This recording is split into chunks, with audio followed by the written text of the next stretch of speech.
Just got home. I just spent the last couple hours at the bank getting my name changed. But I think that was my last stop.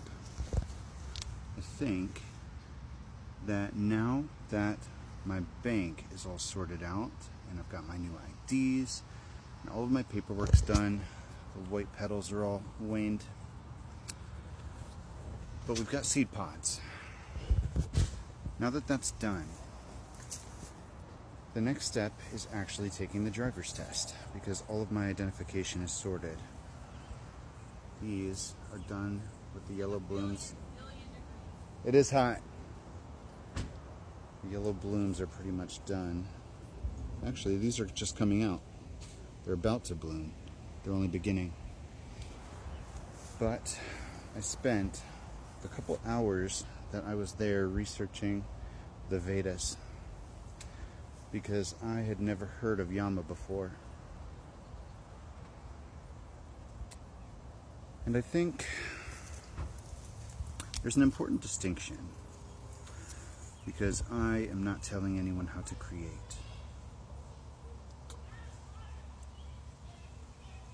I was guided to relive and experience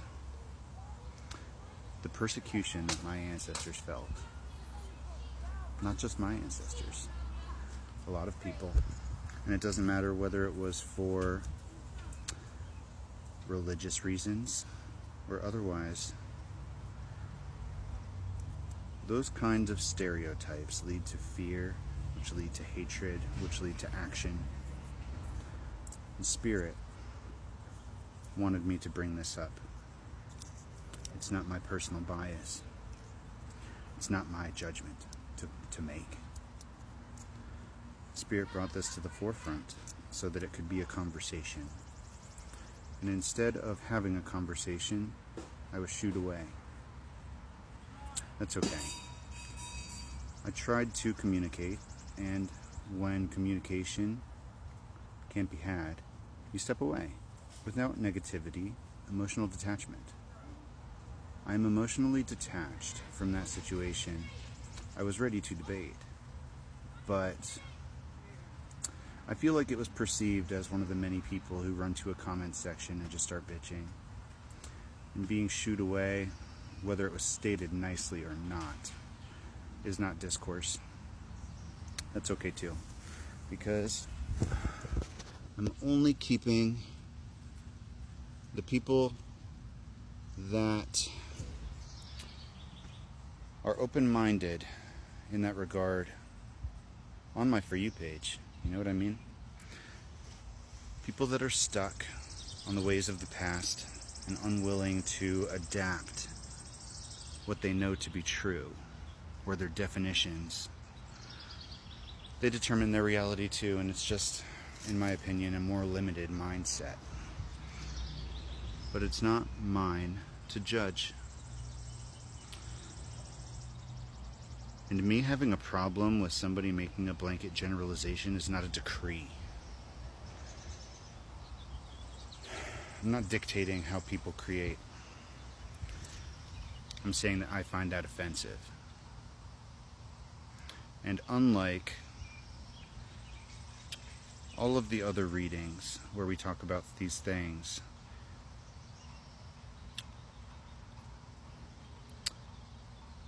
I brought it directly to the person. I asked.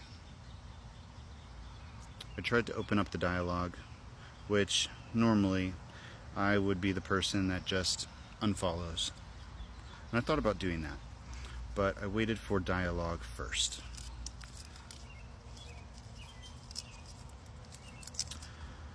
Because I felt like I should at least make an effort to communicate my vantage point. But if somebody doesn't want to change their opinion on another group of people, they're not going to. And that doesn't make them an evil person. But it does mean that there isn't enough elasticity there for me to stick around. So, I'm moving on, and I'm going to go have a good day. No bad blood, but I'm certainly not going to put my energy into that situation anymore. But I was fascinated with the stories about Yama. The karmic mirror, the sword of truth, the connection with the ancestors. And they described the realm of the dead not as hell, but as a peaceful rest. It's a unique spin to what I've usually seen in regards to, the God of the Dead. It was actually really fun to research. I enjoyed it. And ironically, the guy at the bank, his name was Nabil, and I've only met one other Nabil in my life, and it was a regular at my old Starbucks that was around right when all of the things happened at the beginning of this journey, right around March. Last March, April, that's when I met the old Nabil. And I've found, over the course of this journey, there's been a recycling of names. My false twin's name was Darian. The tattoo artist that did my hands, her name was Darian. One of the old co-workers that gave me the hardest time, her name was Jojo. And then the regular that worked at the hotel management facility, he had a daughter named Jojo. My ex-husband's name was Mike, his name was Mike. And that's just the beginning. Now Nabil, and it keeps on happening. James popped up more than once in this journey. It's like the relationships with these people aren't the same, even though their names are. I think it's just spirit trying to get attention, trying to get me to put my focus on a particular part of that journey. So, I think I'm going to re-examine the time period where I met the first Nabil.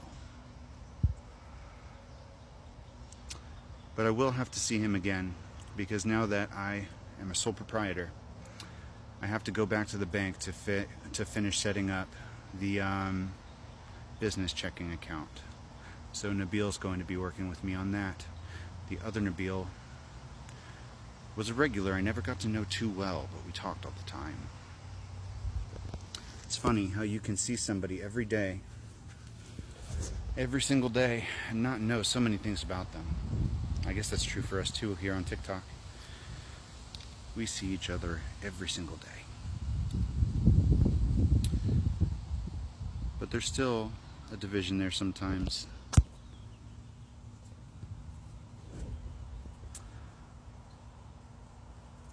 I think it's good to really get talking with people sometimes, to really get to know them, understand where they're coming from. This whole situation put things in perspective because there was somebody else who I interact with regularly who I think is the one that reported my my sassy dinosaur joke on the live that one time. And at the time I dismissed it because I thought someone was being sensitive. I thought that it was just a joke and I'm part of that category, so I can make that. But I didn't think about the fact that in that moment I was doing exactly what I have a problem with right now. Someone generalized a group of people, even a group that you're part of, that can still be damaging. But I made the sassy dinosaur joke, I took my suspension, and I didn't make those jokes anymore. I understood how it could hurt somebody else's feelings, even if it doesn't hurt mine, being part of the same group. So I modified my behavior. Not because that person demanded that I do that, or because TikTok demanded that I not make those jokes, but because I genuinely understand how that could damage somebody's character or make them feel bad about who they are. Lack of flexibility, it's not my problem. Thanks for watching.